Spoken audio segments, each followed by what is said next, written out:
Shalom, Bapak Ibu Saudara yang dikasih oleh Tuhan, bersyukur buat hari ini renungan kita sudah sampai di dalam Injil Markus pasal 15, 14, dan 15.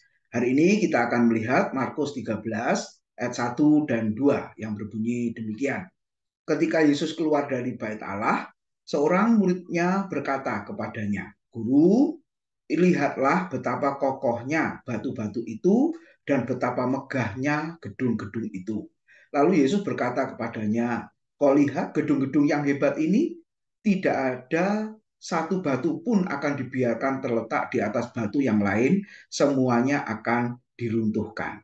Pagi ini kita akan merenungkan tentang pudarnya kemegahan bait Allah. Saudara, di Markus pasal 13, ini Yesus mengajarkan tentang keadaan kondisi di akhir zaman, terutama tanda-tanda yang terjadi menjelang kedatangannya kembali ke bumi.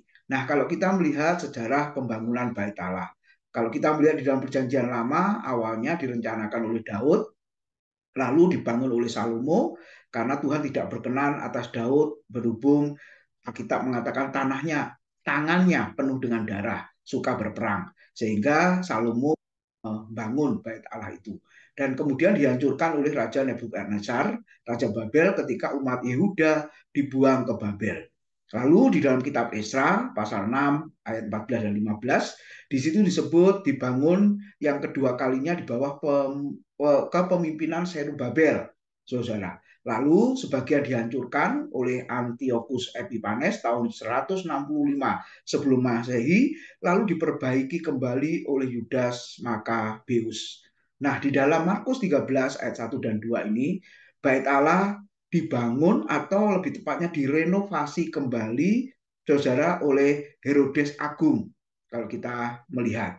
Dan dia membangunnya begitu indah dan begitu mulia. Tetapi tujuan pembangunan bait Allah ini bukan untuk menyembah dan memuliakan Allah, tetapi untuk menenteramkan hati orang-orang Yahudi yang dipimpinnya. Nah, terkait kemegahan bait suci ini, para murid tadi berkata kepada Yesus karena mereka sangat kagum. Mereka mengatakan, "Guru, guru, lihatlah betapa kokohnya batu-batu itu dan betapa megahnya gedung-gedung itu." Tetapi apa respon Tuhan Yesus? Kau lihat gedung-gedung yang hebat ini, tidak satu batu pun akan dibiarkan terletak di atas batu yang lain, semuanya akan diruntuhkan. Saudara, Yesus menubuatkan tentang keruntuhan bait Allah yang megah ini. Dan kita melihat sejarah, itu digenapi pada tahun 70 Masehi ketika tentara Romawi menghancurkan sama sekali bangunan bait Allah dan seluruh kota Yerusalem.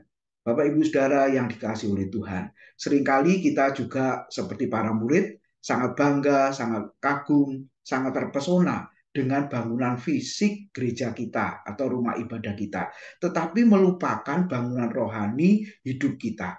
Bangunan fisik yang fana ini kalau kita lihat bisa rusak, bisa hancur, saudara-saudara. Tetapi bangunan rohani ini adalah kekal. Kalau kita melihat di dalam Kisah Rasul, jemaat mula-mula pada saat itu tidak memiliki gedung untuk beribadah karena konteksnya adalah penganiayaan. Tetapi mereka begitu setia beribadah kepada Tuhan dari rumah ke rumah. Nah, Bapak Ibu, biarlah hidup kita menjadi rumah Allah, bait Allah yang kudus, di mana Allah berdiam. Oleh sebab itu, jangan kita kotori dengan hal-hal yang fana yang ada di dunia ini. Dan bagi jemaat yang sudah memiliki gedung gereja permanen, bersyukurlah. Dan bagi yang belum memilikinya, juga bersyukurlah. Intinya, kita masih diberi kesempatan untuk beribadah dan melayani Tuhan hari ini tanpa mengutamakan tempat secara fisik. Nah, biarlah hidup kita terus dipakainya untuk memuliakan Dia. Selamat pagi, selamat menyambut Natal di bulan Desember ini. Tuhan memberkati.